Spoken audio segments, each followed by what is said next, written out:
Excellent. Well, welcome to the first Wellbeing Q&A of 2020. I've been asked by a couple of clients over the past few weeks and months leading up to the end of last year if there was any way for them to ask me questions.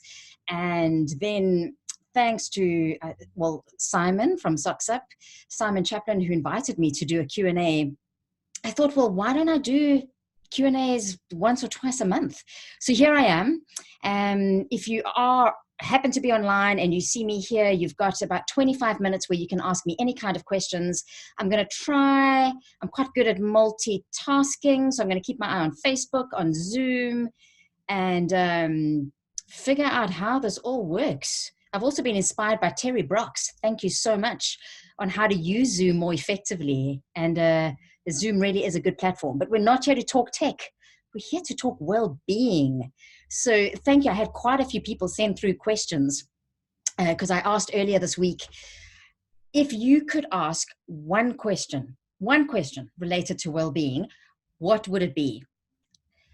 And it was interesting to see what people came up with. There really was a trend, and I'll share with you what that is in a moment. What I wanted to start with to bring us into context is the word well-being is used quite loosely, and it was only recently that a friend of mine made me consider what the word actually means if you break it up. So if you think of well and being, a well generally, well, I think of a pit of water, a place generally in a dry area or potentially a desert where you can get quenched and replenishment from if there's water.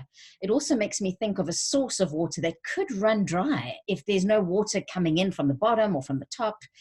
And so when we think of a well for your being, the question is, life takes a lot from us. I just had a message from a colleague saying she's so sorry, but she's run over time with the client. She can't be on this call live.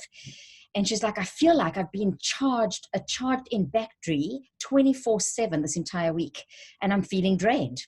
And it made me think of a bucket of water that can get drained. So we have a lot of responsibilities. We need to show up and be switched on, whether you're running your own business or you're leading a team or you're just trying to get about adult life. And so you need to ask yourself, what are you putting back into your well to help you stay well-being, to help you keep replenished? And so that's kind of what we're going to talk about today. So 3 of the questions that I got asked this week was around, how do I manage my energy when I'm feeling sluggish? How do I manage my energy when I'm on the road a lot? How do I create a sense of more time? And how do I switch off when I want to switch off? So those are quite complex things. And I think I'd like to start with the question around, how do I create more time and potentially switch off?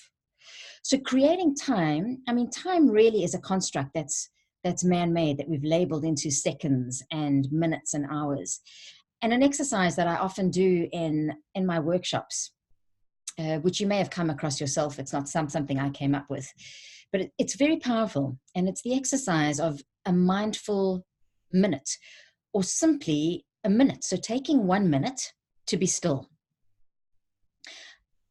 How about, in the name of spontaneity, I'm going to set my timer for exactly 1 minute. And I invite you, if you're watching this, wherever you are, assuming you're not driving, and even if you are driving, don't close your eyes, of course, but let's be still together for 1 minute. And what I invite you to do is simply be aware of, does the minute, once it's ended, feel short? Does it feel long? Was it comfortable or uncomfortable? Is it a familiar feeling to just stop for a minute? Is there anything perhaps that comes up? Because often when we stop, thoughts that we suppress and put into the background can often surface and percolate. So I'm going to set the timer for a minute. And if you're able to, if you're sitting behind a desk, perhaps just soften your gaze, look down, perhaps close your eyes. And the timer will go off in exactly 60 seconds, starting now.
My time on my phone was so soft that you might not have heard the chime, but there we go, a minute.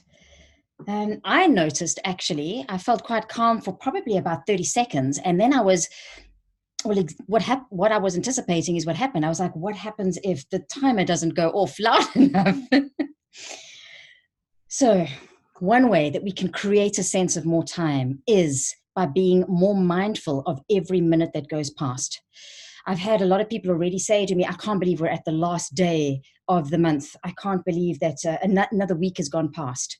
And so bringing your awareness into the present moment as often as you can throughout the day could potentially just give you a sense of time not racing ahead of you, but create a sense of I'm in the moment. Yes, I'm stressed. Yes, I'm busy. Yes, I have a lot to do. But actually, a minute can be a very full 60 seconds. And of course, what helps us to get more done in less time, because many of us would like perhaps more time to be able to balance work and play. That was one of the other questions that I had. So being able to tap into a sense of flow. If you haven't come across the work by Stephen Kotler and Jamie Wheel, they are the authors of a few books, The Rise of Superman, Stealing Fire. I know that Stephen Kotler has a great TED talk on the concept of flow. And if we look, well, they research and looked at many professional athletes that really do groundbreaking stuff and break records, achieve that often by going into a state of flow. And there's some signature characteristics of flow, like a sense of richness and selflessness and effortlessness. And then the fourth one is timelessness. So there's the sense of time is lost. I know that I've had experiences which I really enjoy. For instance, I love salsa dancing, and sometimes I'll go and dance and I just lose track of time, and it's like I'm in this a different world where time almost slows down. I've also had the experience where I'm with really good friends, and before we know it, it's like, wow, how did that happen? How did 2 hours go past? And so being able to tap into flow can help us to create not just a sense of perhaps more time, but we can achieve extraordinary things. And that's got to do with, I know one of the terms that I read in Stealing Fire was called hypofrontality. So referring hypo meaning less, so less activity, and frontality referring to the brain. So I'm not a neuroscientist, but I am intrigued by how neuroscience can help us to show up better in terms of our well-being and performance. And hypofrontality are one of the things that they see happen when people go into the state of flow, because the front of the brain, so the front, which is referred to as the prefrontal cortex, which is generally where we find executive function, which are things like problem solving and focus and sense of humor, but generally it's our logical, rational brain. And that's also where the inner critic can sit. And so by having less activity in the front of the brain, you can potentially lose a sense of that inner critic and find yourself more in a space of timelessness and richness and all the things that Stephen Kotler speaks about in terms of flow. I don't want to make it too confusing. What I want to bring to your awareness is, how can you, when you are doing work, potentially tap into flow? Well, when you're doing work, what helps is to not multitask, a bit like I'm doing now, jumping between Zoom and checking what's going on Facebook. Oh, goodness, I see. It looks like my cousin from Seattle was there. Hi, Eileen. Because we know when we multitask, we can actually lose a sense of attention. There's also a concept called the Pomodoro effect. So Pomodoro referring to the Italian tomato. I remember when I grew up, my mother had one of those kitchen timers that was a tomato. And the Pomodoro effect is what some productivity experts recommend to get some of your best work done. So you set a timer for 25 minutes and you sit and do one single task at a time. And then after the 25 minutes, when the timer goes off, you take a break for 5 minutes. So apparently working in those kind of segments works well. I find that that's a bit short for me, especially if I go into a state of flow. For me, the ideal is about 45 to 50 minutes. So when I'm doing my best work, I focus, which isn't easy when you have this device that's always on. So I often use flight mode. especially for moments like this when I don't want to be distracted by potentially a WhatsApp or a phone call coming through. And that's when I seem to do my best, when I focus on one thing. So that kind of perhaps answers, it's a big question, but I want to move on to the other question. So that could help with, in terms of how do I create more time and how do I tap into a state of flow. What's also important, if we want to get more done and look after our well-being, is when we are not working, to really make sure that that works for us. So one of the questions I got was, how do I make sure that I have a balance between play and work? And it made me think of the word blissness. So how do we balance bliss and playfulness with business and work? And do they actually need to be separate? So if we hold that polarity of thought, and for me, the idea of blissness, which is perhaps going to be my theme for 2020, I love coming up with an annual theme that I use as a bit of an anchor or a guiding light for that year. And I'm feeling like blissness might be the one for 2020, which for me is, I get this picture of an infinity sign with the words bliss and business merging. So like this right now is work, right? And I asked myself just before I went live, how can I bring in bliss and playfulness into this work? And I thought, well, have no expectation. And just be you, Celynn, because you're enough. So here I am, and having a sense of playfulness and bliss in this work. So perhaps that's a question that you could ask yourself, is especially with work that you perhaps don't enjoy that much or find stressful. For me, that would be anything to do with my accounts. So I have been asking myself, how can I be more playful with my accounts? Maybe it could be doing your accounts at a particular place, like a coffee shop that you enjoy, and reward yourself with a nice coffee. I think it depends on what it is, the work that you want to do, and bring some playfulness into. What I've also asked myself is, how can I be more playful around my inbox? Because I find it quite stressful in the mornings when I open up my inbox and I've got 35 overnight unread emails. And what's worked for me in that sense is I actually sit and do my emails at a different place, and I only do them for a certain amount of time. And I accept that what I haven't got done in that time, I will come back to at my next slot. So that could be questions that you could ask yourself. Another one that I also used recently, because I travel so much for work and I'm a very light sleeper, and I often find getting to sleep in different hotel rooms not always that easy. And I would often travel quite late in the night, and then, you have to deal with trains and cabs, and you just want to get to your room, and then you've got to be greeted by the receptionist at the hotel front desk. And so I said to myself, well, how can I make travel more playful? And so I decided that I'm going to treat all hotel front desk individuals as if they are guardians to this beautiful sanctuary that I'm about to go into, that's going to help me rest well. So that has helped me do two things at once. I approach the front desk not with a sense of urgency and agitation, like, oh my goodness, can you just check me into my room? But rather with a sense of, thank you so much for guarding this place and for being here to welcome me, as if it was just me and not hundreds of people checking into the hotel. And then as I walk to the hotel room, if it is quite late, I've started switching off my phone before I get into the hotel room. So I've already got a sense of switching off. And that answers one of the questions that I got from a colleague, was, how do I switch off? We know that having a digital detox, so cutting off from outside stimulation for about an hour or two before you want to get to sleep, can be very helpful. So I've done that. And then in terms of mixing the idea of work or business into play, because it could go the other way too, is be serious and ask yourself, are the things that you're doing when you're not working helping fill that well of well-being? I know that as a person who generally tends to do more than be, so I find myself always trying to be busy and occupied, I can exhaust myself. Those of you that know me well know that I do. I spread myself thin. I find it hard to say no to social engagements. And we generally know the acronym FOMO, fear of missing out. But perhaps you're not that familiar with JOMO, which is joy of missing out. So I've got a good friend, David in Paris, who first made me aware of that. And he's like, what about joy of missing out? And so now I'm starting to be a little bit more serious and businesslike in the social things that I choose to do, understanding that times are really tough.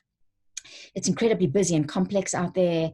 The pace of change, the pace of work, the pace of life, and stress just seems to be increasing at an ever faster pace. And so looking after ourselves is key.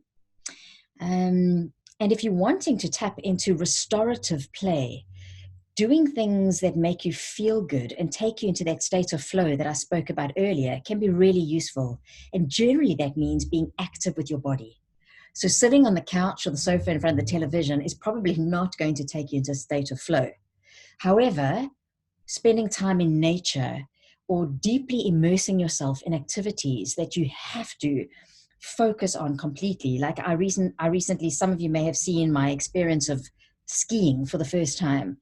And oh boy, when I had those skis on and I was going down that ski slope for the first time, I could do nothing else but think about that exact place and time and what I was doing.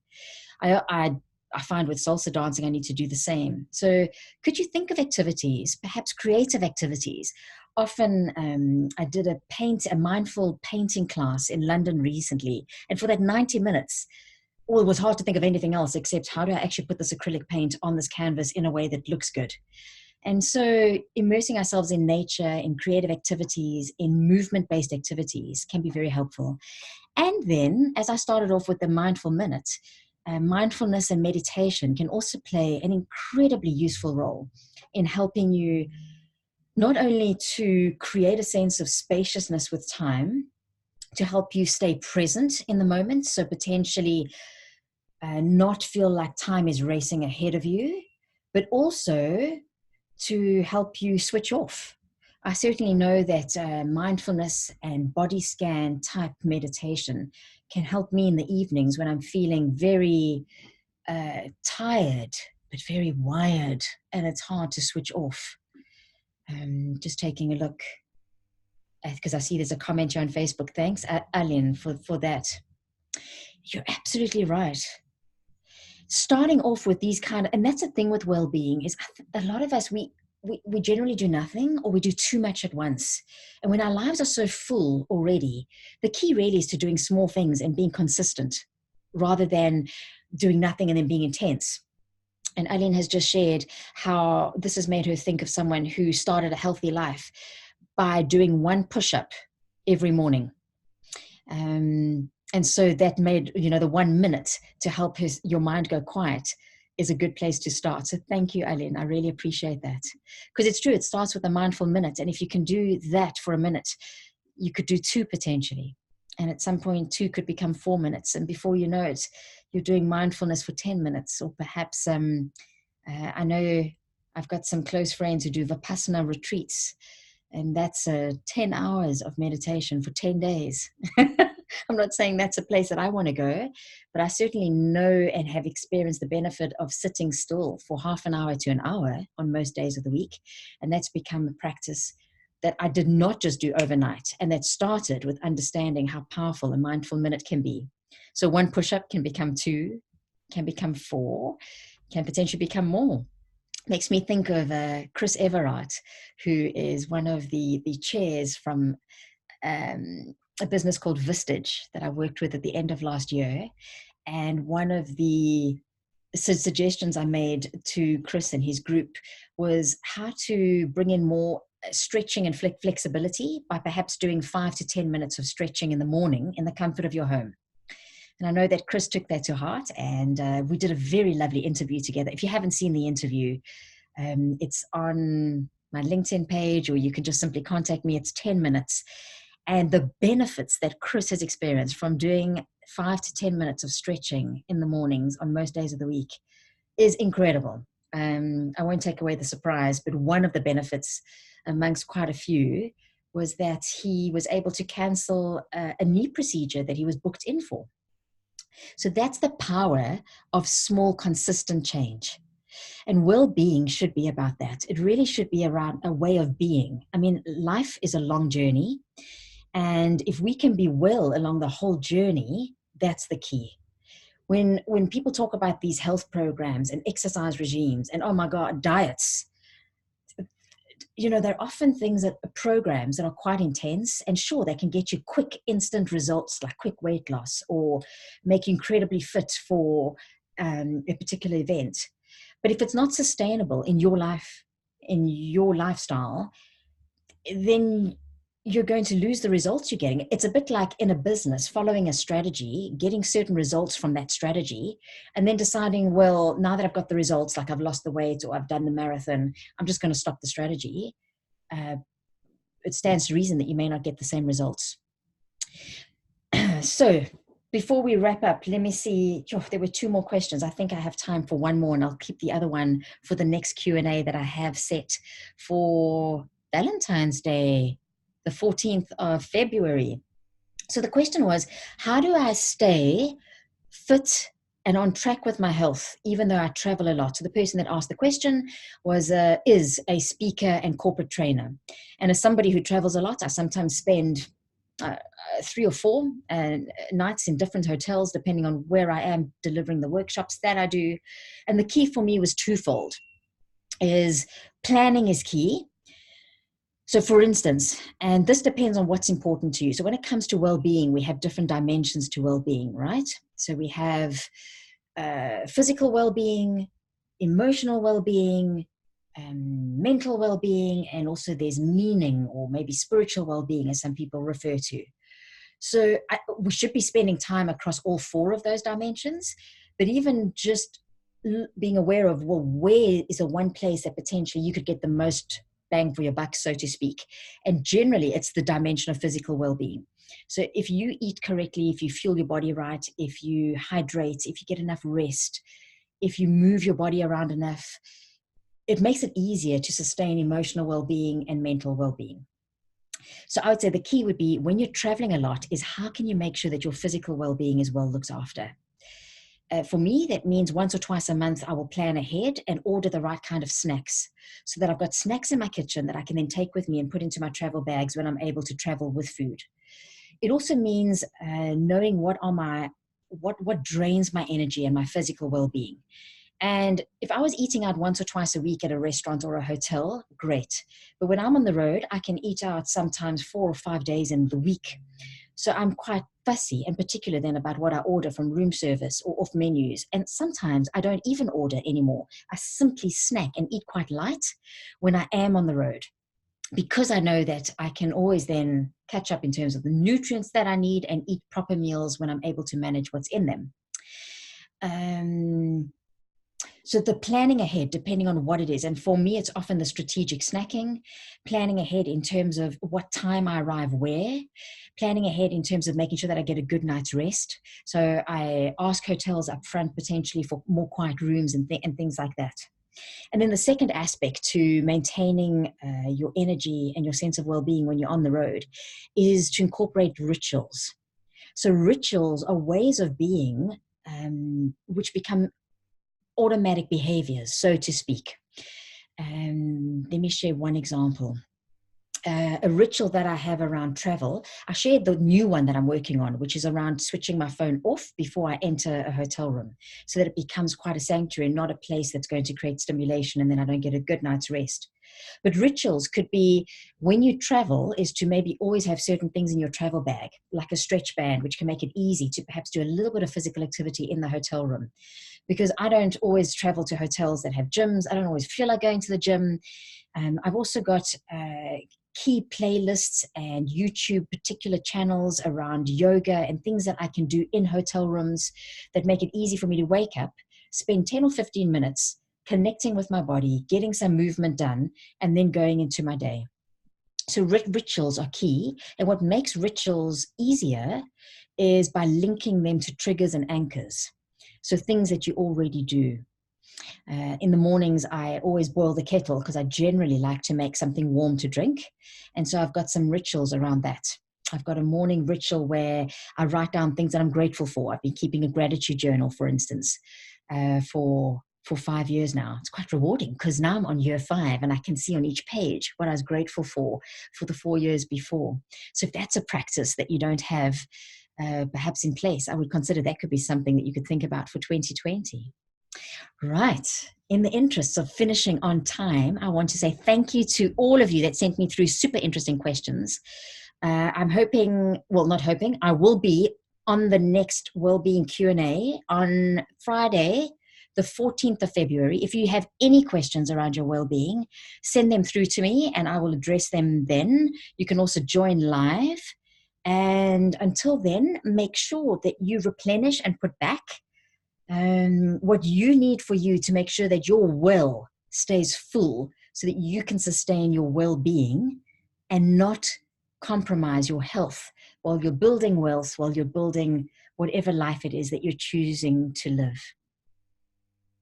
Speak to you soon. Bye.